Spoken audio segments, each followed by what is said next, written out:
Coming up on AgweekTV, key American trading partners are imposing new ag tariffs amid fears of a trade war. We'll look at the economic impact of South Dakota's dairy industry here from Dairy Fest. A Bismarck grocery store wants you to know your produce and meet your meat.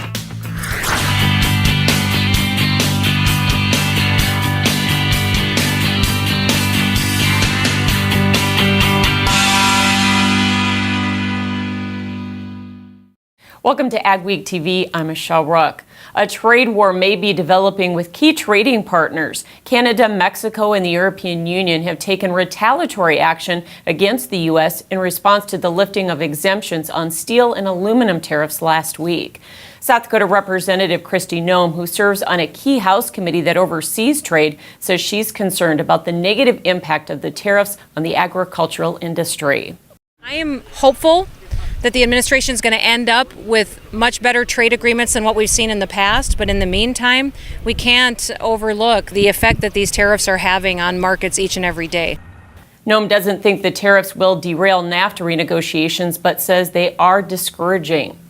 Canada is imposing up to 25% tariffs on $13 billion of products starting July 1st. The EU announced $7.5 billion of duties and is filing a case in the WTO. The biggest shock came from Mexico, which levied punitive tariffs of $3 billion, including U.S. cheeses and apples.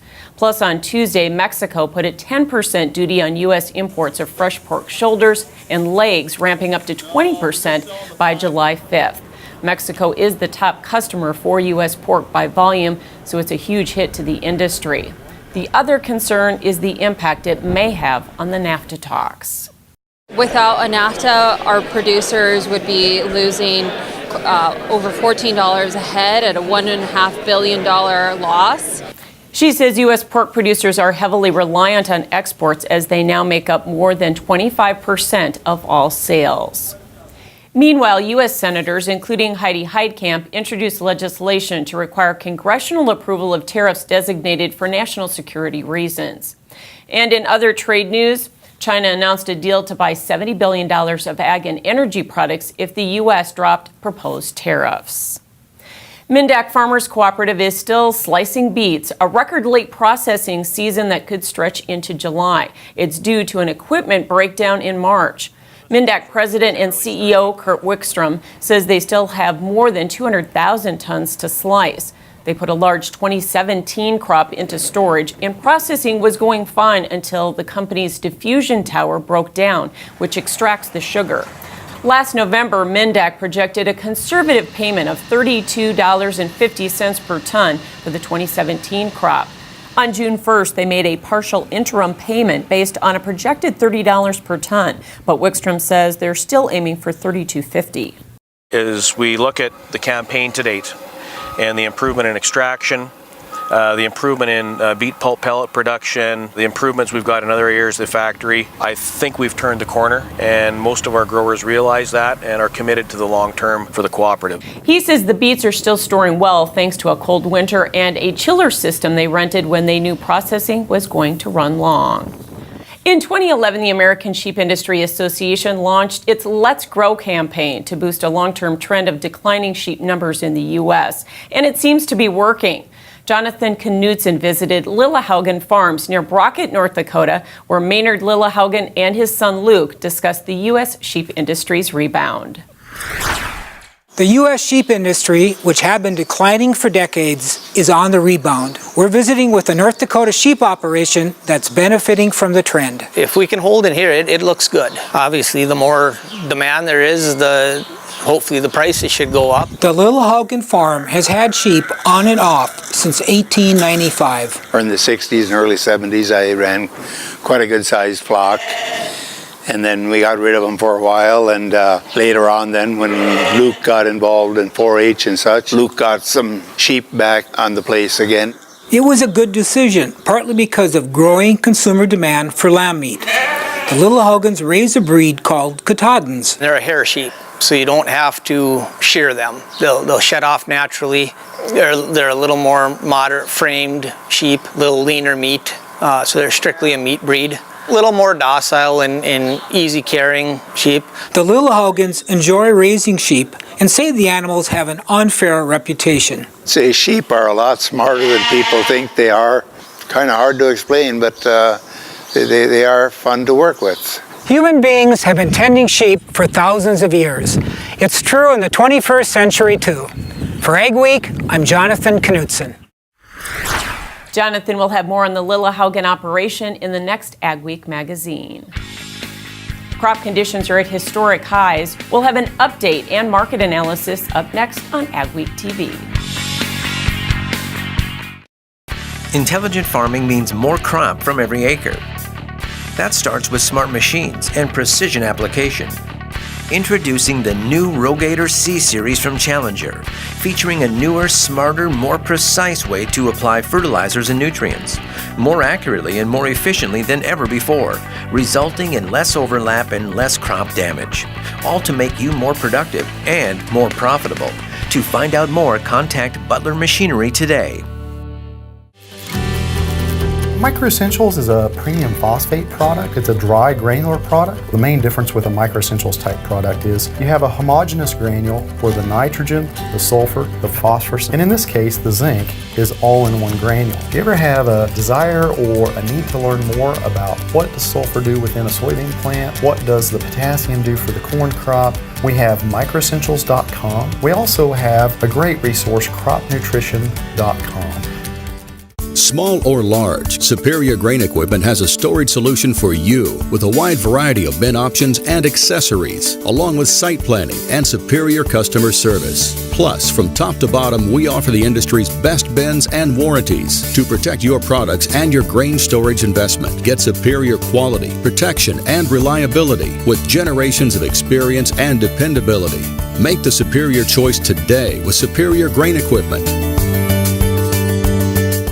Get your row crops off to the right start with an early riser Case IH planter from Titan Machinery. Case IH early riser planters feature high-tech yet rugged planter row units that quickly adapt to the toughest seeding conditions, while leaving an optimal seed bed to promote early, uniform plant emergence. Only Case IH early riser planters are designed to leave a flat-bottom seed furrow, ensuring consistent seed depth and even emergence. Contact your local Titan Machinery location today for more information on the next generation of planting technology from Case IH. Crop condition ratings continue to be historically high and above last year, while winter wheat harvest is just getting started. U.S. corn is rated 78% good to excellent, down 1% from last week, but 10% above last year. Ratings dropped in North and South Dakota as well as Iowa. The first U.S. soybean condition rating came in at 75% good to excellent, which is record high for June. That trend followed in the region except for South Dakota. Nationally, spring wheat is rated 70% good to excellent, which is above last year. However, South Dakota's rating is low. And in winter wheat ratings, both national and regional numbers fell last week. Joining us this week with market analysis is Jim Memter with Van On and Company. And Jim, the markets, grain markets right now, it's all about weather and trade, isn't it? It really is. When you look to the base, we've got to keep an eye on these rains. It seems like every morning and every afternoon, we're dealing with a circumstance of red, yellow, green, orange on the radar maps. And right now, that's not conducive to a rally. It's really conducive to favoring the bear side of the market. We're looking at opportunities here for crop development. We've got great emergence across much of the nation, and that's presenting problems here for the near term. And when you look to the trade tariff talk, it creates an edge of uncertainty that we need to be attentive to as we work ahead. We really need strong exports, not so much in this market year, but in next, the 18-19 market year. Keep in mind, we run September to September for corn and soybeans, so a lot of what we're looking at is what's to come ahead. So in that context, let's talk about with weather, unless we get problems during pollination or something like that. Do you think the reversal highs that we put in a couple weeks ago, are those going to hold? For the near-term resistance, they will. I don't want to sound like an expert to the degree of knowing more than what we do, but off the base here, you've got to look to that as a key resistance point. 1052 off the soybeans and 430 off the corn are going to be stiff resistance points. Assuming we can get above those at some point, the price counts above are not much higher, 440 to 450 for the corn market in new crop. off. And when you look to soybeans, 1082. So those are really the areas that if we can get opportunities back towards those areas, producers need to be ready to sell. As for support right now, we're looking at support in corn. The next price count for July corn is 363. We think that is too much for the market to ask right now to take that lower. For soybeans, on the other hand, we're looking at a scenario where 979 and then 941 are the next two price counts. So if we break below 10, that's ultimately where we could end up in soybeans. The bullish weather story has actually come in the wheat market, produced a nice rally here on Black Sea region being pretty dry? Yeah, you're looking at the EU, you're looking at the Black Sea region, you're looking at Russia to some degree, that are all dealing with some nuisances in regards to drier trends right now. Does this mean that their production ultimately is going to downtick? It doesn't mean it has to downtick yet. But we're really looking at circumstances where that wheat market has already endured a problem here in the U.S. The winter wheat crop was lower than expected, and we see that reflection and will see that reflection in future USDA reports. But we just don't matter enough. What this can do potentially is bring some export business back to the U.S. because we've really been lagging in our export demand here to this juncture. That combined with some of these poor yields we've seen so far in Kansas, is that enough to push us through the recent highs that we've had in the winter wheat contracts? You know, great question. I don't think it's enough based off the U.S. If we can get greater problems, you got to remember, wheat's a crop that we view has 9 lives. It's one of those that you can kill and it comes back and kill and comes back. We see pretty stiff resistance here up towards the highs yet, so I think we need to have some discipline, especially in the Chicago, Kansas City wheat for those winter wheat producers. You've got great carries built into these markets, so you need to be attentive to those opportunities. If spring wheat can get back up to 640 to 650, we view that's an area some marketing should take place, but then hold some discipline to see if we can't get up to that 685 level, which would be the next price count. And finally, the cattle market looks like the futures have bottomed. Cash, we're not sure yet, but do you think that we're going to be able to build on this? Yeah, you know, the packer margins are extremely strong right now, and we look for that to be kind of the encouraging undertone that eventually drives this market to mid to late summer into fall. We really look for this market to have had the bottoms at this August level of $98, and we really think this market can stand up here as we work ahead, just due to the fact that the cattle on feed reports, we've had 2 in a row that have at least been a little bit more friendly. You know, getting slaughtered by the placements have been really a negative feature here, but we look for that cattle market to have bottomed and working towards these 109 August price counts and potentially all the way up to a 118 December price count as we work ahead. Thanks so much, Jim Emter, joining us with Van On and Company. And for our extended conversation, you can go to agweek.com. Dairy is big business in South Dakota. Up next on Ag Week, we'll take you to an annual celebration of the industry. And later, we'll see how a North Dakota food co-op is helping people know where their food comes from. Advanced Grain Handling is your regional dealer for grain handler dryers, bins, and accessories. With Grain Handler's continuous mixed flow drying systems, you're capable of high levels of grain dryer efficiency on all types of grain, including seed grain. Advanced Grain Handling also carries West Steel's quality stainless steel products for on-farm and commercial grain storage solutions. Advanced Grain Handling has licensed and trained service techs and a licensed electrical shop. Get a hold of Chad Kylo to find the perfect solution for your farm. I'm 120, 130, 130, 55, once around the block, 212 pipe right here, now half them times up.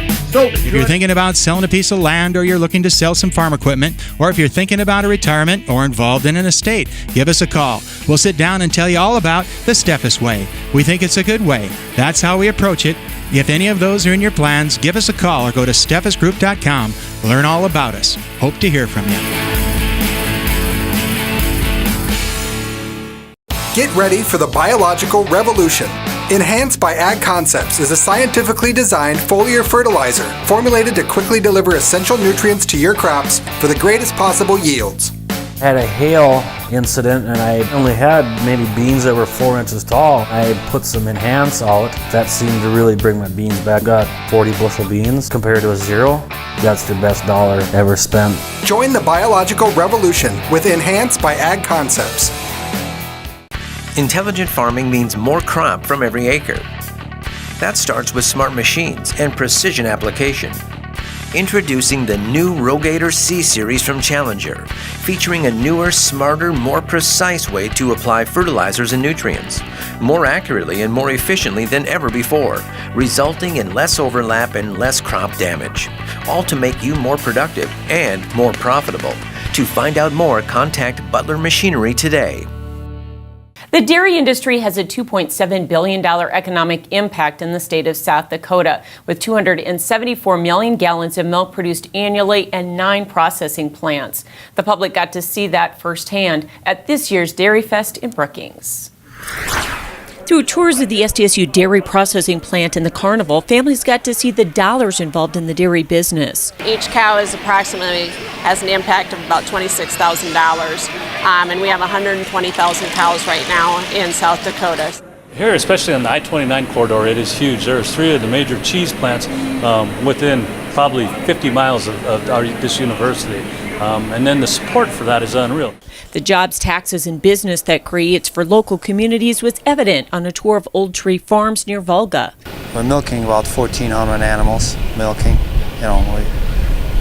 We've got about 1,600 animals on the farm, and we try to do business as local as we can to keep everybody going in this area. 98% of them in the United States are family-owned businesses, and they spend most of their money locally.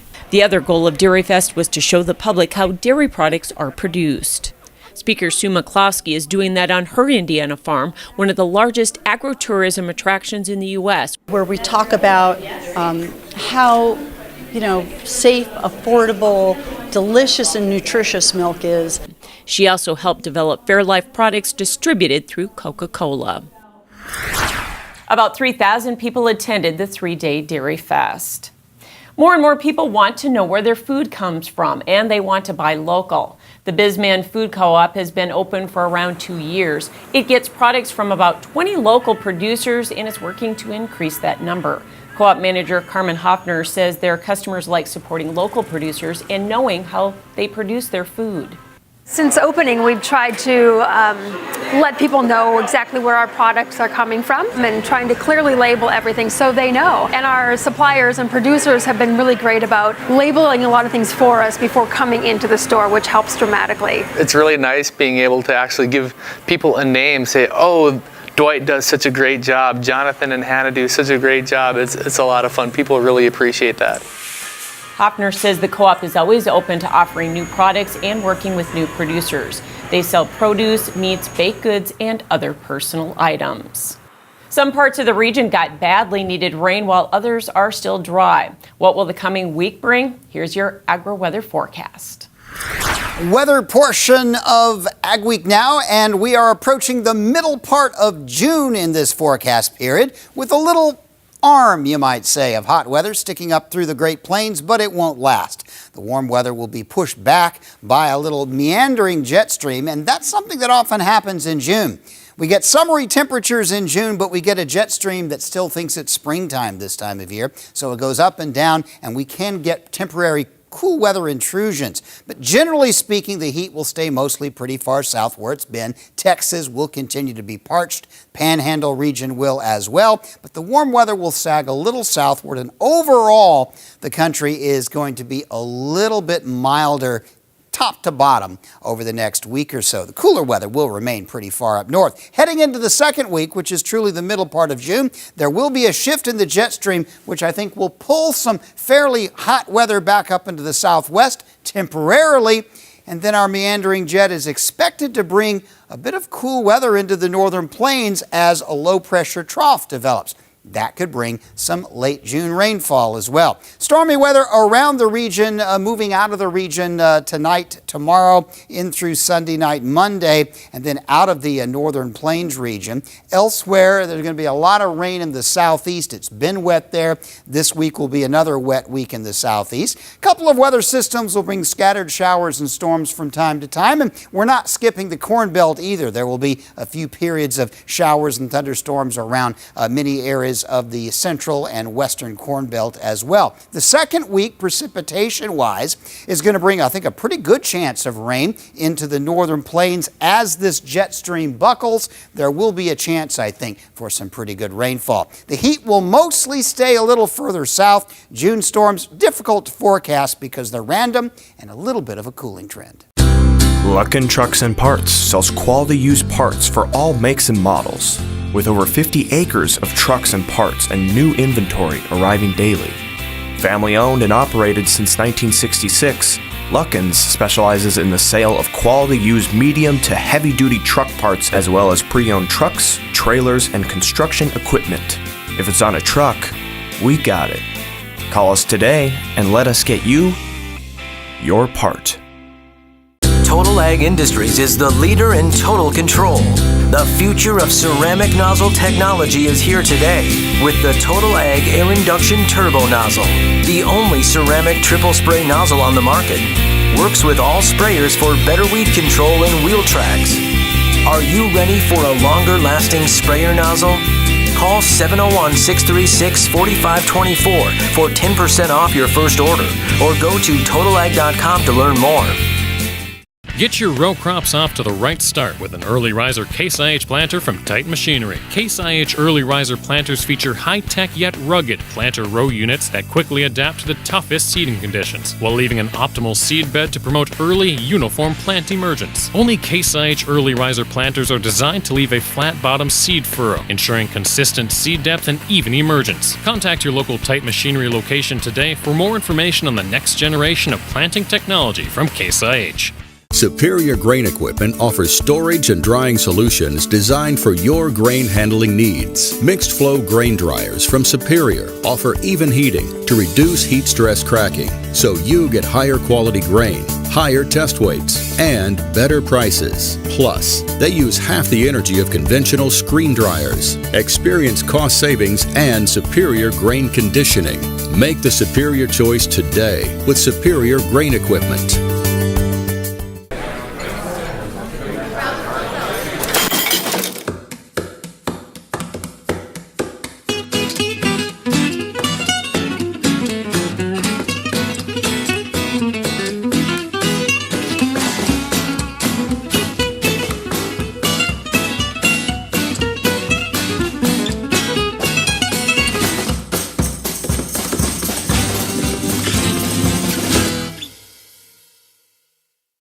AgweekTV Soy Insight, brought to you by the North Dakota Soybean Council. This week's Soy Insight sheds light on an invasive weed making its way north. Palmer amaranth is native to the southern U.S., but is now spreading across the country. This annual broadleaf weed has a growth rate of 2 to 3 inches per day and can reach heights of 6 to 8 feet. It also has a long germination period and looks similar to other pigweeds such as redroot, water hemp, and smooth pigweeds. Matt Denuser has 23 years of crop consulting experience and says this weed bears attention. We're already battling a few resistant weeds up here like water hemp, tall water hemp, and kochia and common ragweed, but this one supersedes all of them, so we do not want this weed in our fields. Denuser says if you spot a weed that fits the profile, pull it out and burn it. And as cover crops become more common, be sure to get your seed from a reputable source so it's not contaminated with weed seed. Asparagus season is frustratingly short. California, Michigan, and Washington are 3 main asparagus producing states. But as Jonathan Knutson found out, a family in northwest Minnesota has staked their name to the green stalks for more than a decade. Asparagus isn't as prominent as wheat, corn, and soybeans in this part of the world. But this Red Lake Falls, Minnesota family has been raising asparagus commercially for 15 years.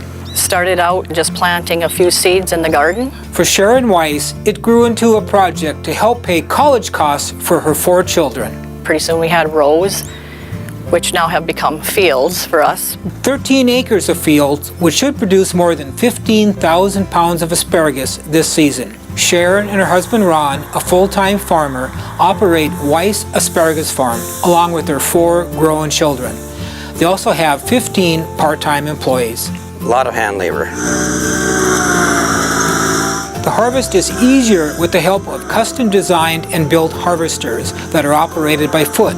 That leaves hands free to cut stalks. We were up to a asparagus farm up in Canada, and we took some pictures of it, and we talked to them and came home and built it out of the pictures. We took the rear end out of a hydrostatic drive lawnmower, bought an engine for it, and the rest we just had to build by scratch.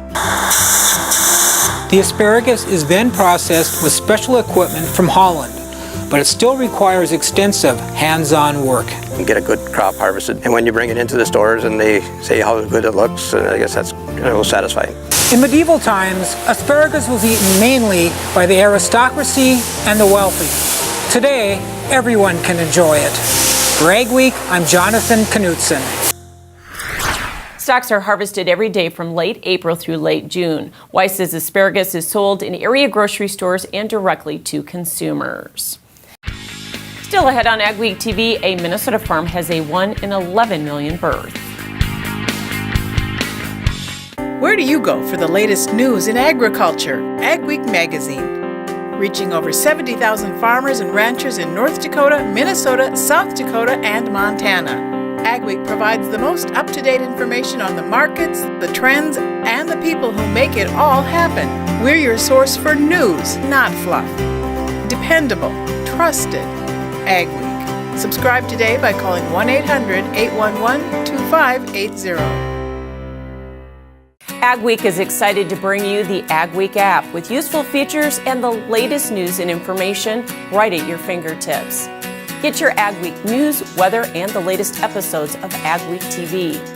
Plus, see real-time information on the futures market and view local cash bids for your crops. Stay updated and take Ag Week with you wherever you are. Download the Ag Week app today.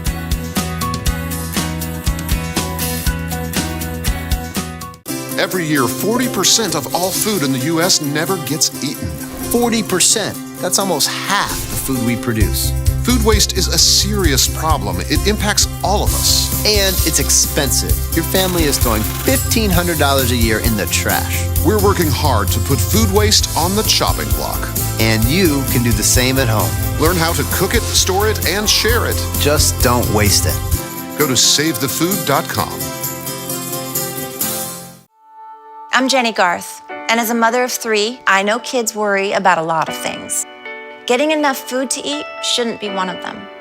But here in America, that is a real worry for 1 in 5 children.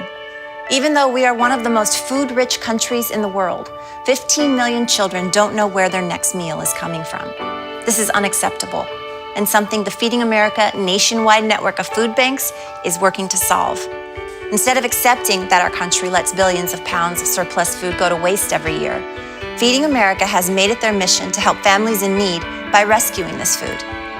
Through food pantries and meal programs, the nationwide network of food banks provides more than 3 billion meals, serving virtually every community in the United States, including yours.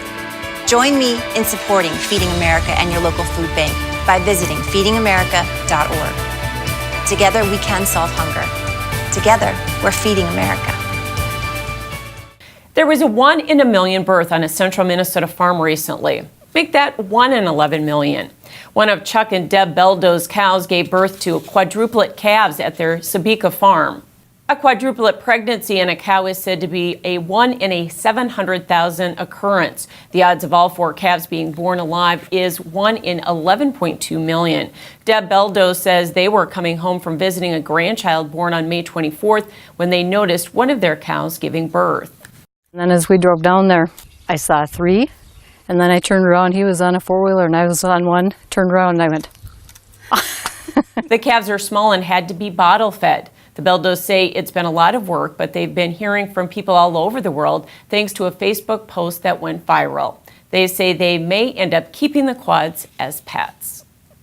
Thanks for watching this week's edition of Ag Week TV. Remember, for all your ag news, go to agweek.com or download the Ag Week app. And be sure to follow us on Facebook and Twitter as well. See you next week.